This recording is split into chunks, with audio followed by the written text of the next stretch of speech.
Esse podcast faz parte do site Fambonanet. Acesse fambonanet.com.br.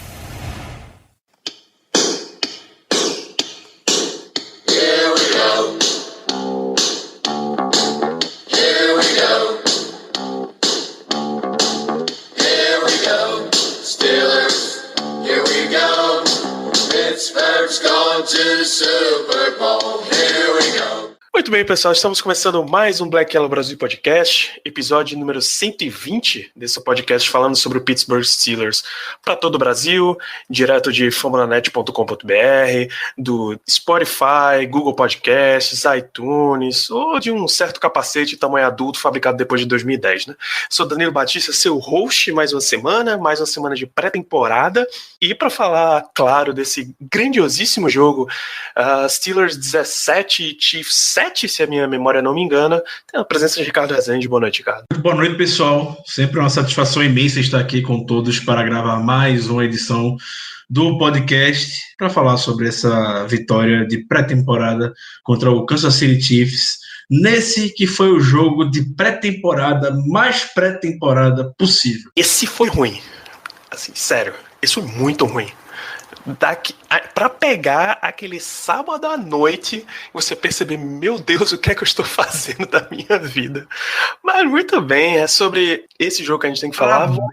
Parabéns para todos, parabéns você, amigo ouvinte, parabéns, Danilo, parabéns para mim, que no sábado à noite estava vendo esse grande jogo, uma transmissão show de bola. Para quem viu pelo NFL Game Pass, viu como uma transmissão local de Pittsburgh. É super profissional quando se trata de eventos ao vivo. Desde semana passada, vazando o microfone, intervalos, os caras lá conversando e pensando que ninguém estava falando, repetindo entrevista, enfim, foi uma maravilha. A imprensa de Pittsburgh nunca decepciona. Desejamos a equipe de transmissão do Steelers.com boas férias, que em agosto de 2020 eles voltem melhorando e com todo o gás, porque acabou. Para você, amigo ouvinte, que não sabe, os times fazem algumas das transmissões de pré-temporada e é isso, não tem mais nada. Tem o pessoal que faz o announcing do próprio time, mas não é essa mesma equipe, cara. Então, realmente, Charlie Batch e o narrador, que eu, obviamente não faço a menor ideia quem é, estão de férias. Eu sei o nome, eu não sei o nome dele, mas eu chamo de KDK Pomp, porque é assim que ele bota no Twitter, e sempre quando ele se apresenta, ele fala o nome dele e fala KDK Pomp. Então, é o Bob Pompeani, mas chamamos de KDK Pomp. Ricardo, antes da gente falar destaques desse jogo, acho que a gente pode passar por notícias vindas direto de Pittsburgh, ou de Latrobe, né? Sempre. Afinal, era onde o Steelers estava até essa semana. O Steelers já vazou de Latrobe, já encerrou seu training camp, agora já está na cidade de Pittsburgh, no lado sul da cidade, como os habitantes da cidade gostam de falar. O Mike Tomlin conversou hoje com a imprensa bem rapidamente, trouxe algumas notícias, entre elas a que chamou mais atenção foi uma lesão no tight end Vance McDonald, infelizmente. Esse é um dos maiores receios que a gente tem para essa temporada, porque sabemos como o depth na posição está fraco. E você que viu o jogo de sábado pode sentir o drama de quem está por trás de Vance McDonald. A gente passou a off-season toda falando do Xavier Greenbow, não entende como ele segue no time até hoje, e ficou provado no sábado por que a gente não gosta dele, aquele drop terrível que ele teve. Então, a lesão não é grave, segundo o Tomlin, o McDonald vai ser avaliado diariamente, e ele vai ficar bem e tudo mais, mas a gente conhece o histórico de lesão por trás do jogador, e a gente sempre tinha o Jesse James, pelo menos nos últimos anos, para segurar o tranco e conseguia segurar na ausência do McDonald. Agora não, né? Agora as coisas estão um pouco mais diferentes. Eu realmente acho, tenho certeza que o Steelers vai atrás de um tight end na posição agora nesse final de agosto. É um push que o Steelers sempre faz para alguma posição, e tight end é algo que realmente é mais do que necessário. Em relação a outra... Para esse jogo específico foi mais triste ainda, porque se Jesse James foi embora, Vince McDonald machucado, até o Zach Gentry estava machucado e não entrou em campo, o Christian Scotland Williamson também não entrou em campo. Bicho, era, sei lá, Xavier Greenbow era o número 1 para esse jogo, Kevin Rader era o número 2, que é provavelmente o nosso tight end número 5, tight end 6, 7, bicho, tragédia completa. Foi horrível assistir esse pedaço, esse setor em campo. O Kevin Rader teve uma oportunidade muito de ouro para mostrar serviço e teve fumble na primeira partida, no final do jogo contra o Buccaneers, e no sábado fez um holding numa conversão de quarta descida que o Ben Snell conseguiu. Então, não rola. Vai ficando muito, muito, muito difícil quando você tá nessa situação. Então, além de Vince McDonald, mais alguma lesão? Tem mais uma lesão significativa? Nosso querido Ola, descobrimos, por acaso, que ele passou por uma cirurgia essa semana, né? Correto, o Ola postou nas redes sociais, sempre dando spoiler nas redes sociais, que fez cirurgia, sempre leva bronca do Steelers, porque ele não deve postar isso. Então ele posta e apaga minutos depois. Mas ele realmente postou no Instagram uma foto recém-cirurgiado. Aparentemente foi uma lesão no menisco, no joelho dele. Mas, segundo o Gary Dulac, e jornalistas que cobrem os Steelers, a lesão tem um prazo de recuperação de 2 a 4 semanas. Mike Tomlin não falou nada oficialmente com relação ao Ola. Na coletiva pós-jogo no sábado, ele só disse que mais tarde na semana iria comentar sobre ele. Então, sempre parte do princípio de quando o negócio é feio, notícia ruim corre rápido. Então, se o negócio fosse mais complicado, provavelmente a gente já teria uma posição. Então, não acho que seja grave, não é caso para queimar ele botando no injury reserve, porque em todas as hipóteses de 4 semanas, ele perde 2 semanas só de temporada regular, pode ficar na lista dos inativos, e a gente já sabe que ele fez mais do que o suficiente para poder entrar no roster final. Ainda na posição do outside linebacker, o Ticklo também teve uma lesão no peito no jogo de sábado, mas segundo o Tony comentou hoje também, não é nada grave. Muito bem. Eu sei que a gente teve um update, obviamente alguém assumiu a posição do falecido, que Deus o tenha, Daryl Drake, como treinador de wide receivers. Você lembra quem foi? Eu completamente perdi a informação. Na verdade, ainda não tem um nome de fato oficial. Tava com o Stuart, eu não lembro o nome dele agora, confesso, mas tava com o nome dele Stuart e com o Roy Graham. O Roy Graham já foi treinador coordenador ofensivo dos Steelers na década de 90, um bastante experiente e tudo mais. Tava cotado para ser até head coach do Los Angeles Rams algumas temporadas atrás. E ele era um técnico convidado para o training camp e eventualmente ficou dando conta dos wide receivers após o trágico falecimento do Daryl Drake, mas até então não tem nenhum nome oficial para a gente chegar e afirmar que tal nome é o wide receiver coach do Steelers. Eles estão fazendo meio que uma comitiva, uma comissão para ficar cuidando da posição. Isso, eu tô vendo aqui que um dos participantes é Ray Sherman, que já foi coordenador ofensivo, passou uns 20 anos entre coordenador e treinador de wide receivers. Correto, eu falei Roy Graham, mas é Roy Sherman, isso mesmo. Roy Sherman e Blaine Stewart também participou dos treinamentos. O outro rapaz. De informações do The Athletic. Então, aos poucos, o Steelers vai tendo que substituir a posição de Daryl Drake. Mais notícias, Ricardo? Esse não é o período mais animado do mundo. Meu caro Danilo, se tem, eu lamentavelmente estou passando despercebido. Porque... Se passou despercebido por você, não é relevante, Ricardo. Seus olhos de águia não deixariam passar nada que fosse relevante para o amigo ouvinte. Então vamos falar de Kansas City Chiefs 7, Pittsburgh Steelers 17. É um jogo que vamos inverter aqui uma coisa que a gente fez no episódio passado. A gente terminou com a disputa por quarterback 2, tá? E vamos começar esse episódio com esse tópico. Joshua Dobbs, 11 passes tentados, 6 completos, 95 jardas e 1 interceptação, nenhum touchdown. Mason Rudolph, 10 de 15, 77 jardas, também nenhum touchdown. Devin Hodges, 2 passes completos de 4 tentados, 38 jardas, e esse sim passou para um touchdown. Mason Rudolph já foi o titular nesse jogo da semana 2. Joshua Dobbs já entrou meio que com a unidade B, mas aquele misto quente, como a gente chama, alguns titulares, alguns reservas e tal, mas ele foi o quarterback número 2 desse time.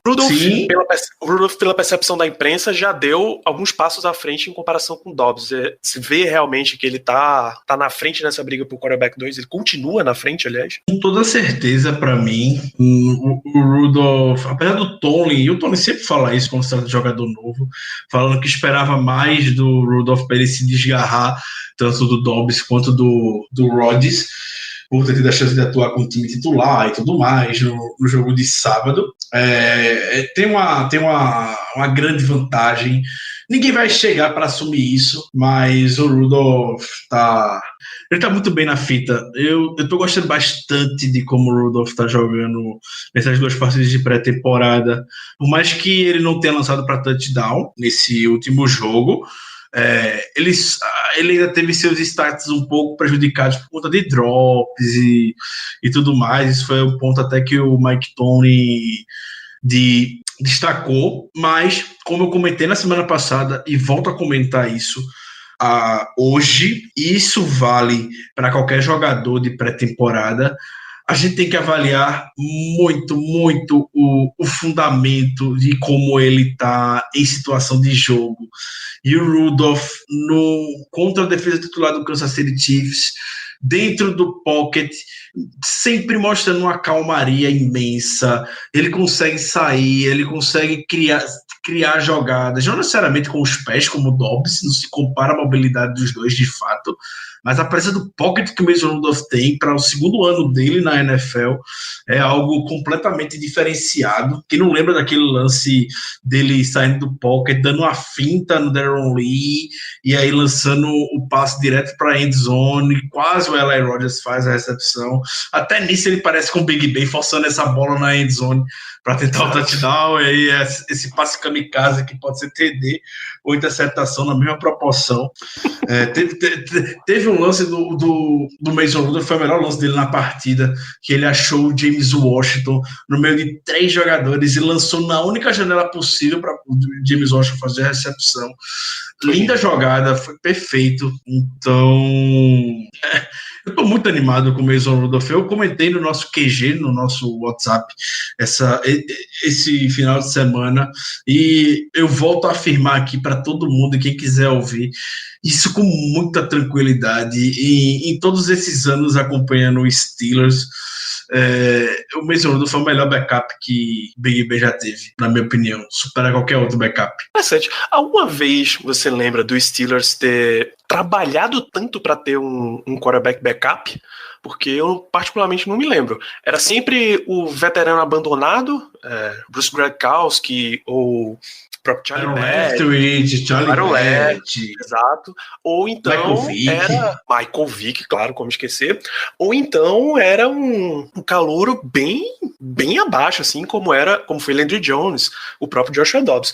Mason Rudolph parece ter sido o primeiro, ou pelo menos o primeiro que eu vi, o primeiro esforço dos Steelers na intenção de, precisamos trabalhar um quarterback reserva. O Rudolph, no ano passado, segundo o Steelers, tinha uma avaliação de primeira rodada no board deles. Então foi à toa que eles subiram no draft na 3ª rodada para poder selecionar o Mason Rudolph, porque eles realmente gostavam dele. Sim, foi um esforço válido para buscar um jogador e preparar ele para ser esse tal backup bem de confiança que o Big Ben precisa ter, mas é uma lição que o Bill Belichick ele deixa e que eu concordo, mas se fosse outra pessoa falando isso, não teria tanto prestígio a frase. Se fosse Todd Haley falando isso, ninguém pararia para ouvir. Mas como é Bill Belichick, todo mundo aplaude e valida. Que ele diz que todo draft tem que escolher um quarterback. E aí a gente vê o sucesso que ele teve com o Brissett e com o Jimmy Garoppolo nos últimos anos, de termos sucesso de retorno para o time, que foram 2 jogadores que foram trocados valendo a escolha de draft. E se você voltar, Ryan Mallett, Matt Castle, saiu muita coisa dali. coisa. Exatamente. Brian Hoyer. Enfim. Realmente, a gente for puxar, vai sempre achar um backup de Tom Brady que fez sucesso com a escolha de draft do Bill Belichick, mas é algo que eu acho válido. Então, ano passado já se vinculou fortemente o boato, na verdade, teve time oferecendo pique para ter o Josh Dobbs, e o Steelers recusou, porque o Josh Dobbs foi muito bem na pré-temporada e o Steelers preferiu ter ele no roster final. Então pode ser que chegue algum esse ano, sei lá, vai que chega algum até pelo Mason Rudolph, não sei, vai que o Steelers encontre um valor de troca no Mason Rudolph. Eu não quero, eu não queria muito, eu não quero muito que isso aconteça, mas se tem time ligando oferecendo uma escolha de draft, pode ser que Kevin Colbert vai sentar e vai ouvir. Então, é uma oportunidade que tem, e o Steelers hoje, pelo menos em termos de quarterback, os 3 que estão atuando estão saindo bem. O Mason Rudolph, para mim, é um diferencial muito grande, mas o Josh Dobbs, apesar dos erros, está fazendo uma pré-temporada bem ok, bem razoável, que a gente pode esperar de um quarterback reserva. Quem acompanha a pré-temporada dos anos anteriores, sinceramente, a gente via Landry Jones, era terrível. Tinha pré-temporada que o Steelers não vencia jogo, o Steelers vencia um jogo só. Enfim, porque não tinha, o ataque não andava. Era uma tragédia. Já é chato ver pré-temporada. Ver o ataque de pré-temporada do Steelers no segundo tempo era terrível. Verdade, cara, só começou a dar um gásinho, curiosamente, com o Joshua Dobbs. Pelo menos tinha alguma coisa pra motivar pra gente sentar e assistir, porque até então, meu Deus do céu. Então vamos manter essa vibe de ataque. Outro destaque claro desse jogo são 2 recebedores, na verdade. James Washington, que apareceu com 4 recepções para 78 jardas. Ele tá com uma média de umas 20 jardas por recepção nessa pré-temporada. E Diontae Johnson, que para o que consta nos autos, ele recebeu 2 touchdowns, mais um acabou mandando voltar. Então, foram 2 destaques de recebedores que cada vez mais estão com um lugarzinho garantido ali no elenco final. Isso que eu amo você, Danilo. Eu ia falar, eu esperava que você fosse falar um touchdown do Diontae Johnson, eu iria corrigir que foram 2 touchdowns do Diontae Johnson, porque realmente não existe aquela interferência ofensiva. Jamais. O que o Tony Corrente achou, ninguém viu. Todo back shoulder é daquela maneira. Não tem um back shoulder que não seja daquele jeito. Tem 1000 lances feitos aqui na NFL todo ano. É isso, se ele não separar do marcador, ele não vai receber aquela bola nunca. Um dos maiores críticos dessa regra, de desafiar a interferência, é o Art Rooney II, o presidente do Steelers. Ele não gostou, ele foi extremamente contra, porque disse que ninguém vai voltar atrás. E eu realmente estou começando a dar razão para ele. Mas eu acho que já teve. Chamaram uns 8 desafios de interferência nessa pré-temporada ou na semana 1, só um voltou. Se for para ser assim, melhor que não tenha mesmo. O Art Rooney já tá alertando isso desde o início. E temporada passada, depois daquele jogo contra o Saints, quem ouve o podcast, sabe que eu fui um dos maiores entusiastas para que isso se tornasse um desafio, porque o handicap de uma falta como essa realmente é muito desproporcional, o que pode dar de prejuízo para o time. Mas se for para ficar fazendo isso, dá só uma tapeada de ficar olhando o replay quando todo mundo viu que não foi falta e querer manter a posição de campo, então melhor não ter, deixa a primeira então, porque para mim, se não voltaram esse touchdown do Diontae Johnson, não vou voltar nenhum lance. Muito justo. É muitíssimo justo. Mas, enfim, algum outro recebedor chamou a sua atenção em termos de recebendo? Eu lembro de uns retornos interessantes do Diontae Spencer. Aí foram 2 retornos para 49 jardas de punt e acho que nenhum... ele não retornou ao kickoff. O retorno de kickoff foi Johnny Holton. Outros nomes eu nem consigo lembrar. Positivamente, fora James Washington e Diontae Johnson, de fato não teve recepção do Eli Rogers, do Ryan Switzer, mas positivamente, não, participações padrão, né, tanto do Rogers quanto do Switzer na partida. Eu sinceramente não sei se isso deve animar, se deve preocupar, não sei se é porque eles já estão muito garantidos no roster ou porque não querem ver, não sei. Eu comentei no Twitter que eu achava todo mundo lock, mas eu vim refletindo nos últimos dias, eu realmente não sei o que é que pode se esperar desse corpo de wide receiver do Steelers, que está gigantesco hoje, né? Tem muito wide receiver no Steelers. tem muito nome que também é só nome, né? Mas eu digo, quando eu digo, eu só quero destacar o Johnny Holton e o Deontay Spencer, realmente, que foram jogadores que mostraram flash já nessa pré-temporada. E o que eu fico preocupado de a gente ficar querendo muito achar, não, Rodgers e Switzer já estão garantidos no elenco, porque eles não estão nem entrando na pré-temporada direita, porque eles já estão garantidos, não sei o que, sei lá. Ano passado a gente falou a mesma coisa com o Landry Jones. O Landry Jones está totalmente garantido, por isso ele nem está entrando em campo. E aí no quarto final, o Landry Jones foi embora, ficou o Dobbs com backup e Mason Rudolph com o terceiro quarterback. E a gente estava todo mundo certo. Era certo que o Landry Jones ia ficar por mais um ano. Então, realmente não sei o que esperar. O que o Tony falou hoje, que a gente pode levar para pesar muito nesse jogo contra o Titans no domingo, pela semana 3, essa semana a gente vai simular uma semana de jogo de NFL. Geralmente o jogo 3 é quando os titulares entram em campo e tudo mais, entra aquela festa todinha. Enfim, ali acho que a gente pode começar a ter uma noção realmente de como é que as coisas podem estar funcionando para o corpo de wide receivers. Eu achava Locke até sábado, domingo eu achava Locke também, mas eu fiquei refletindo, lembrando essa história do Landry Jones e eu não acho mais tão Locke assim não. Ou seja, vamos manter a atenção nos próximos 2 jogos de pré-temporada. O que eu tenho de destaque do corpo de wide receivers é a atuação tenebrosa de Donte Moncrief, rapaz. Uma recepção para 1 jarda e ainda me largou um fumble. Uma decepção, né? O Moncrief a gente espera... Moncrief foi uma decepção. A gente espera muita coisa dele, realmente. É um jogador experiente. Enfim, tem várias coisas que o Moncrief traz que a gente sabe que pro ataque é extremamente importante. Mas realmente foi bem decepcionante. Eu não sei se a lesão do dedo que ele teve, o dedo dele estava bastante machucado no training camp e influenciou em algo e tudo mais. Quer dizer que também que a gente tá já jogando a toalha no que falando que não adianta. Não é isso. É só que, pelo que a gente projeta, eu pelo menos projeto muita coisa do Dr. Moncrief. Foi uma decepção, ele estava muito ansioso. Todo jogador novo que chega nesse fica ansioso para ver, obviamente, né? O Moncrief não poderia ser diferente. E primeiro toque já é um fumble. Difícil.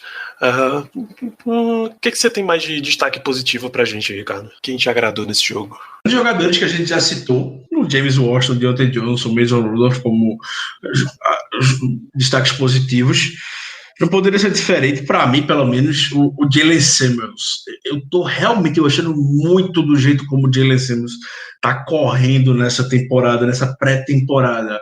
A gente já consegue, eu pelo menos consigo identificar uma diferença dele com relação à temporada passada.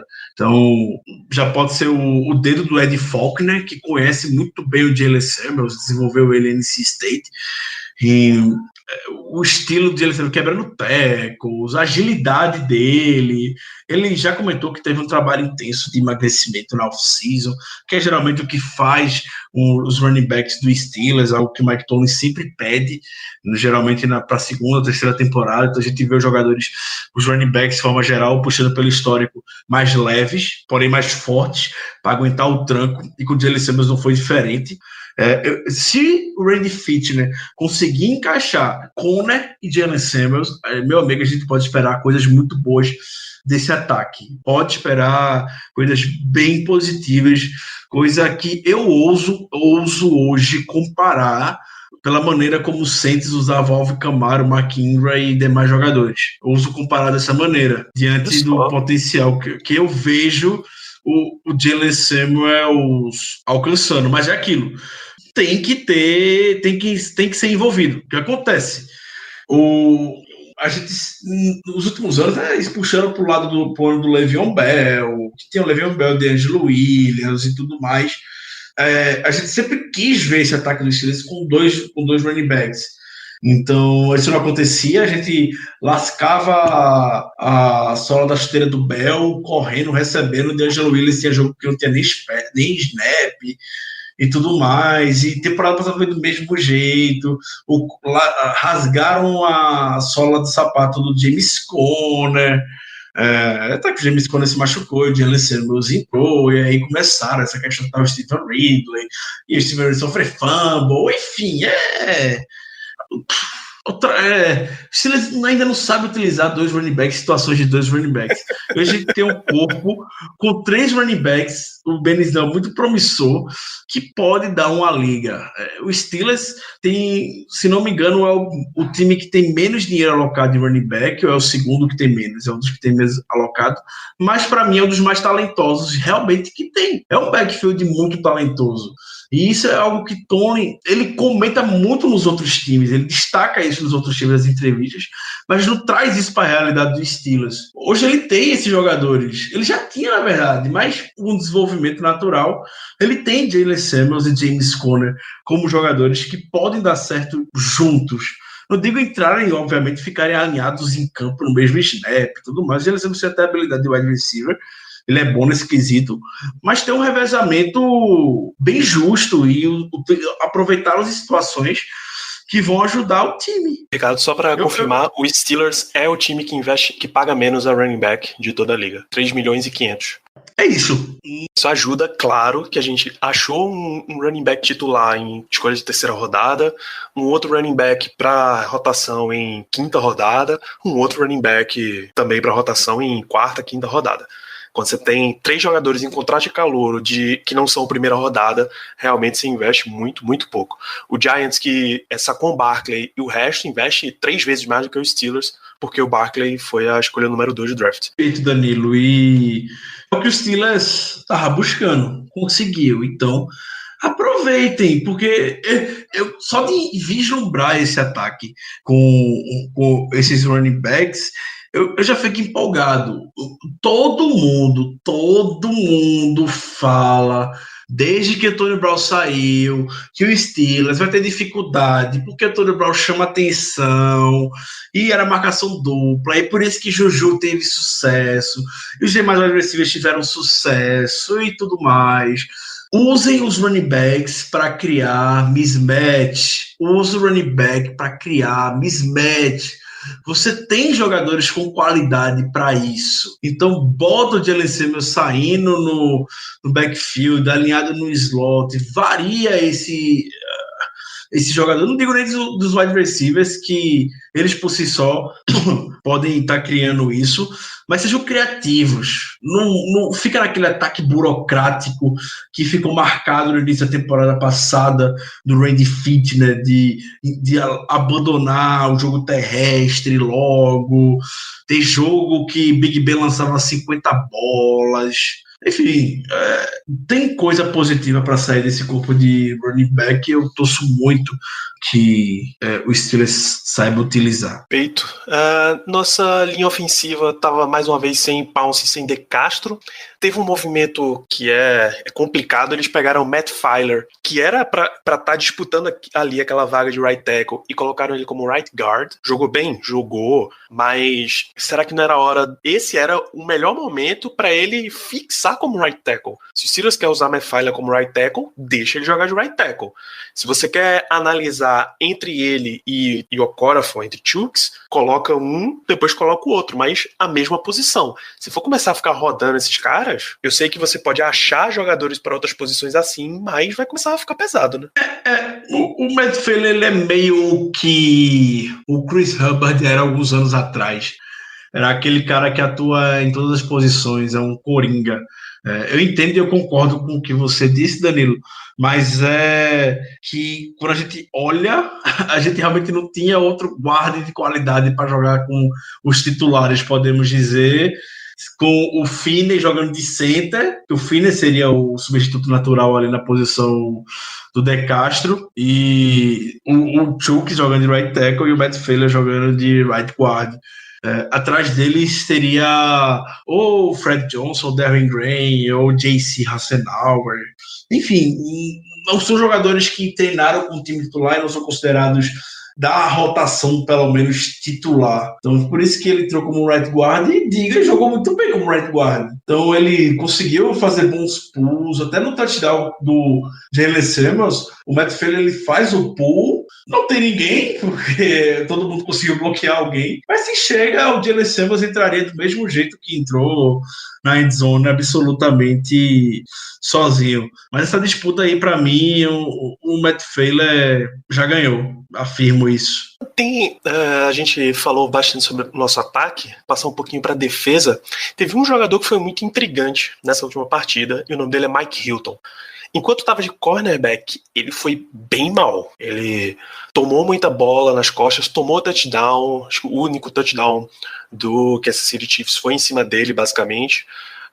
Só que aí o Steelers fez aquele teste dele como free safety. E ele foi ótimo. Então, você gostou de Mike Hilton nesse jogo? Se não gostou, foi meio indiferente pra você? Como é que você viu o nosso camisa 28?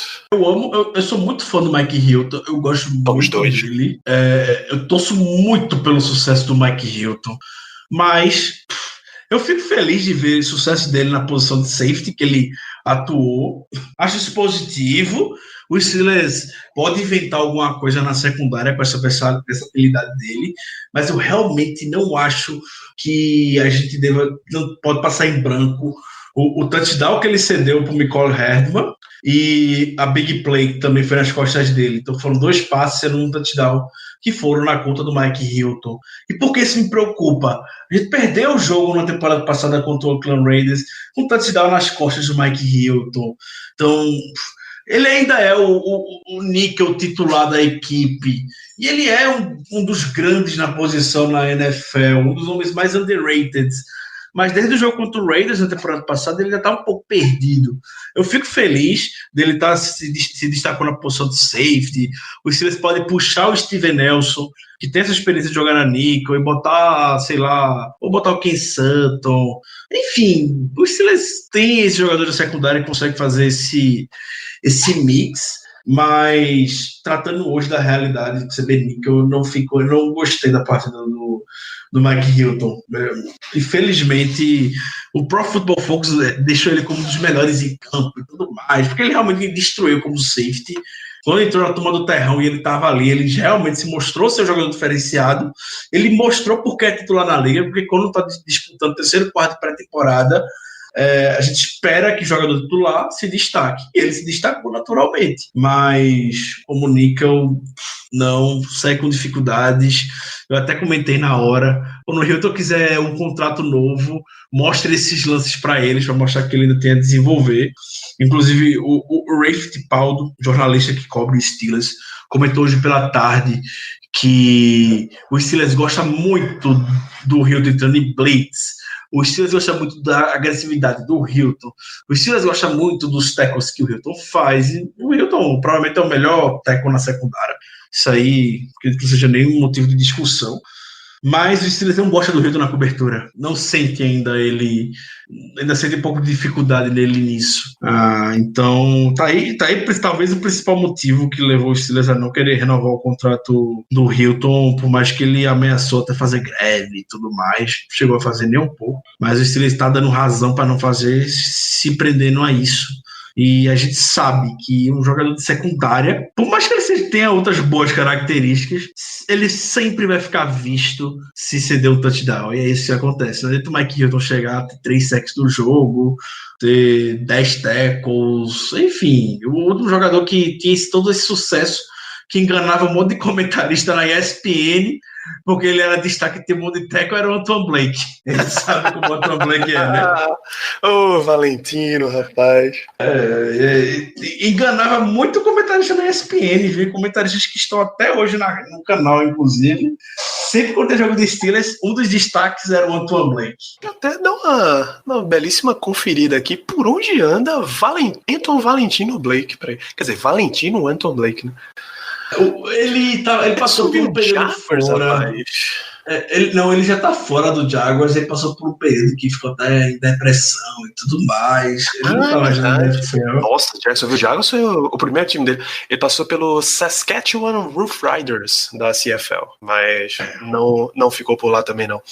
Que Deus o tenha na vida pós-NFL. O último destaque que eu tenho para o time como um todo tá na nossa parte de pressão ao quarterback. Não que a linha ofensiva de Kansas City tenha sido das melhores, mas apesar do risco que a gente correu, deixando Bud Dupree e TJ Watt 30 minutos em campo num jogo de pré-temporada, o que é que esses caras ainda estão querendo, pelo amor de Deus? Saíram 2 sacks de Bud Dupree e 1 sack de Tuzar Skipper, que é o nome underground, o melhor nome underground para essa pré-temporada dos Steelers. Você tem destaque de defesa como um todo, Ricardo? Para TJ Watt e Bud Dupree, eu estou na sideline segurando uma faixa escrita "Não fez mais do que a obrigação". Concordo com você. Não, ainda bem que eles fizeram aquilo. Ainda bem. O TJ Watt deu uma canseira no Mitchell Schwartz. O Bud Dupree deu uma canseira no Ken Irving. São jogadores titulares, realmente. Mas... Eu gostei. Não vou falar que eu não gostei. Mas não tinha pra que deixar esses caras até o final do segundo quarto. Pelo amor de Deus, Mike Tolley, você tá maluco em fazer isso. Ele não tem que provar nada pra ninguém. Os dois são titulares. Não precisa disso, não precisa. Eu queria muito estar aqui hoje falando, destacando positivamente, mas eu não vou destacar positivamente só porque eles ficaram até o final do segundo quarto sem a menor necessidade. Eu fico muito feliz de ver a pressão pela lateral, pelo edge, virando a esquina, funcionando, principalmente quando vê o Tuzar Skipper, maravilhoso o Tuzar Skipper nesses 2 jogos até agora, perfeito. Aproveitou muito bem a chance que teve com a lesão do Ola DNI, e de forma geral foi isso, é o que a gente espera. A partir do momento que a gente tem o TJ Watt, 2 escolhas de primeira rodada, né? O Bud Dupree e o TJ Watt, a gente espera ver na temporada regular o que a gente viu nessa partida. Principalmente o Bud Dupree, né? Que tá com um contrato gigantesco por conta do 5º ano ativado de contrato dele. Torcer muito que isso se reproduza na temporada regular, é só isso que eu quero. Muito bem. Você tem mais algum destaque para esse jogo ou fechamos? Tem alguns destaques que eu ainda gostaria de fazer, que passa diretamente pelos turnovers que a equipe finalmente vem conseguindo. A gente sabe como isso pecou bastante na temporada passada, que a gente precisava de um turnover e não vinha, e nesse jogo a gente teve 3. Não me interessa se foi contra a turma do terrão, não me interessa isso. Mas uma das funções quando o Terrell Austin assumiu essa posição, principalmente na secundária, era para os jogadores terem um pouco mais de foco na bola. E a gente viu fumble forçado pelo Terrell Edmunds, a gente viu fumble forçado pelo Marcus Allen. Enfim, os jogadores foram forçados pelo Mike Hilton, todos os jogadores secundários que estavam atacando a bola, eles foram em direção à bola. Então, é esse tipo de coisa, Danilo, é esse tipo de fundamento que a gente precisa destacar na pré-temporada. Não é se tem jogador que vai ceder um caminhão de jardas, o Mike Hilton, por exemplo, e tudo mais. Vai acontecer esses problemas táticos que sempre tem.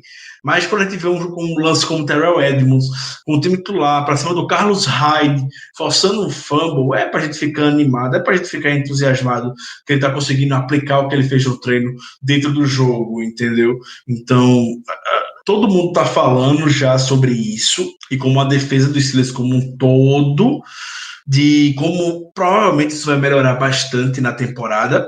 A gente vê puxando o desempenho do Patrick Mahomes, obviamente, dadas as proporções, eu sei que é pré-temporada, pessoal, mas a gente não pode esconder o fato, quando olha na pré-temporada enfrentando o MVP de 2018, eu postei até no Twitter, pelo amor de Deus, o Andy Reid tinha falado que o Patrick Mahomes pode jogar até o 1º e 2º quarto. Eu imaginei, pronto, fudeu, vai ser uma campanha, um touchdown, uma campanha, um touchdown, uma campanha, um touchdown. E a defesa não cedeu nada pro Patrick Mahomes, então foi uma recepção do Tyreek Hill que o Ari Burns fez o tackle de imediato. A gente sabe como o Ari Burns sofreu a temporada passada contra o Tyreek Hill, foi o jogo que acabou a paciência de vez. A gente viu o Matakevich fechando em cima do Travis Kelce, fazendo um tackle no passe curto, e é algo que eu já falei 1.300.000 vezes aqui no podcast, que é a principal lição que o Dick LeBeau deixa: tackle the catch. Então, pode ser da recepção e faz o tackle. E foi assim que o Tyler Matakevich fez em cima do Travis Kelce, anulou ele, enfim. Então, não tem como a gente não chamar atenção para o fato que a defesa titular não cedeu absolutamente nada para o Patrick Mahomes e o ataque poderoso do Kansas City Chiefs titular, por mais que tenham sido apenas 2 campanhas. Teve o lance até quem não lembra, o jogo temporada passada contra o Panthers, foi um grande jogo, mas 2 touchdowns do Ken Newton para o Chris McCaffrey foram em wheel routes, e nesse jogo teve um wheel route que o running back do Kansas City Chiefs saiu, eu não lembro quem é o running back do Kansas City Chiefs agora, quem foi que fez esse lance. Provavelmente foi o Damian Williams, mas que o Mark Barron logo chegou e fechou no lance e não teve sucesso, entendeu? É esse tipo de coisa que eu amo ver na pré-temporada. Lances que a gente sofreu em 2018, 2019, até então, em treino, tá funcionando, o time tá conseguindo conter, mas que seja um universo pequeno. Mas pré-temporada é para analisar esse tipo de lance mesmo. Perfeito, cara. Perfeito. O Pat Mahomes teve meros 2 passes completados de 5 para 11 jardas, e, claro, 0 touchdowns, uma corridinha para 8 jardas, e foi só.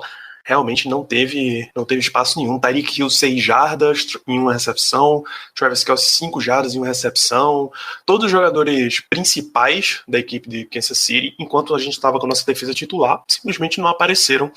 Era o que a gente já esperava no jogo da temporada regular na temporada passada, é o que a gente gostaria de ver no futuro. E só o Mahomes no jogo passado e no Heinz Field ele teve 5 passes incompletos, eu acho, no jogo todo. Nesse jogo ele teve 3. É óbvio, você tá ouvindo, você vai, mas pré-temporada. Pré-temporada, eu sei, mas tem que reconhecer essas pequenas evoluções, entendeu? Tem que ver que tá tendo esforço por parte dos Steelers, por parte da comissão técnica, em acabar com problemas que a gente teve nas temporadas passadas, porque isso não vem de agora, a gente sabe. Então tem que reconhecer, tem que incentivar e tem que acreditar que as coisas vão dar certo no lado defensivo da bola. Perfeito. Confiar, aguardar e confiar. Se você não tiver mais de um destaque, a gente parte para as perguntas, Ricardo. Ainda tem mais algum aí? Sem destaques mais, Danilo. Eu toquei em todos. Perfeito, então vamos passar para as perguntas dos nossos ouvintes, sempre mandando no Twitter, no Instagram, @BlackYellowBR. Uma pergunta que a gente já respondeu, e é basicamente para isso que a gente está fazendo esses episódios na pré-temporada, do Antônio Oliveira. Quem é que deu bons indícios e já ligou o modo empolgou nesses jogos de pré-temporada? E a gente já mencionou que James Washington e, pelo primeiro jogo, Devin Bush. São dois nomes fáceis de citar. Algum mais você colocaria em termos até de elenco final? Em termos de empolgou? Isso te empolgou. Não vou citar nomes titulares, são nomes óbvios. Mas um cara que eu tô muito empolgado é o Ulysses Gilbert. Ulysses Gilbert, o terceiro. Não apareceu tanto como na primeira partida. Jogou. É verdade. Jogou 4 tackles, os 4 Ele mostrou a velocidade que a gente sabia que ele tinha. Então, eu tô muito empolgado com o que o Ulysses Gilbert pode fazer. Bem, numa briga que a gente sabe que é difícil, ele continua aparecendo. Caio César, qual é a posição que a gente está com a profundidade mais aberta para disputas nessa pré-temporada? Ainda porque não tem nenhum. Não tem. Não pode chamar de disputa isso, né? A gente não pode chamar de disputa uma posição que não tem ninguém. Se aparecer alguém fazendo uma gracinha, já está garantido como craque da posição, claro, abaixo de Vince McDonald. Nosso amigo Dantas, quais jogadores estão cavando uma vaguinha no roster de forma inesperada? Uma inesperada? Ou seja, que não era lógico. Não adianta a gente falar de James Washington. Até aqui, do que a gente viu até aqui, inesperado tá Tuzai Skipper. Só que ele precisaria passar de bola no depth chart. O Tuza não vai. O Tuza vai para esse squad de certeza. O Tuza pode até ir como um negócio, vai entrar e depois sai porque vai vir alguém. Enfim, não esquece. O Tuza não vai. Eu amo o Tuza. Eu tô amando o Tuzar Skipper. Eu tô amando o Tuzar Skipper. Eu tô gostando muito dele, mas ele não vai entrar no nosso final. Sabe como futebol tem aquelas categorias sub-20, sub-23, aspirantes, etc, né? Imagina você assistir um jogo jogos regulares do Steelers, que de um lado tá Ola e do outro tá Tuzar Skipper. Que negócio maravilhoso e divertido, cara. Que coisa maravilhosa, Danilo.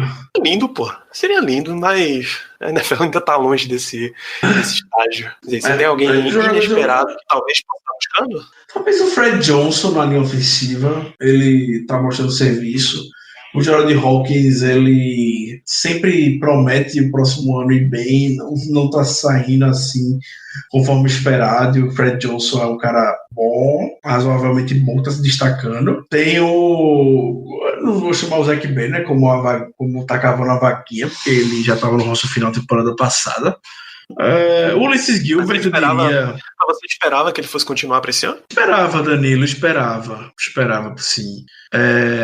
O Ulysses Gilbert, novamente, acho que é um cara que a gente sabia que era um projeto que ele pode dar muito certo no futuro, mas que está dando impacto agora. Então, sim, eu vejo o Ulysses Gilbert ficando cavando uma vaga na pré-temporada, um jogador que a gente não pode deixar de ter, e é o único no momento que me vem na cabeça. Os demais não vejo assim. Tipo, o Ken Kelly como safety, não acho que seja surpresa, porque ele tem até como titular no training camp, então, para nossa realidade hoje, Nilo, só esses mesmo. Perfeito, e a última pergunta que a gente tem aqui, para a gente fechar, do João Vitor, eu acho que a gente até passou por ela, se Devin Hodges ganhou a disputa com Josh Dobbs, mas aí não tem muita disputa para quarterback 3 no Steelers, tem? Não. Eu acho, para mim, o Devin Hodges está se destacando muito positivamente, está melhor do que o Dobbs, para mim, mas não é aquele negócio de chegar e falar, bancar que o Dobbs vai ser cortado para ficar o Hodges. Não. Eu não acho que será desse jeito, não. Provavelmente, no último jogo, vai ser a exibição dos dois, cada um vai jogar um tempo, na verdade, para poderem se matar dentro de campo. Ou o Kevin Colbert vai botar Josh Dobbs com um laço de presente na cabeça. Ele vai botar ele no momento de exibição e vai ligar para todo mundo da NFL falando, liguem na TV e assistam meu menino em campo, para ver se consegue alguma coisa em troca. Perfeito, então, Ricardo.